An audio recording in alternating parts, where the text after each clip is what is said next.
সংগ্রামের মাধ্যমে টিকে ছিলাম, টিকে আছি, টিকে থাকবো।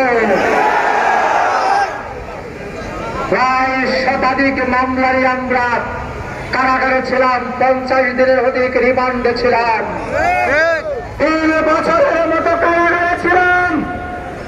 আজকের 15 দিনের সাথে 1 বছরের মতো একই কারাগারে ছিলাম।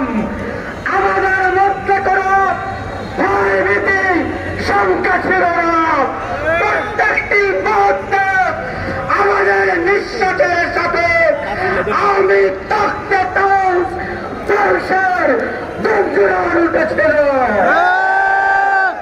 আমরা বলেছিলাম হত্যা, সন্ত্রাস, নির্যাতনের মাধ্যমে কোন আদর্শবাদী দলকে নিশ্চিত করা যায় না।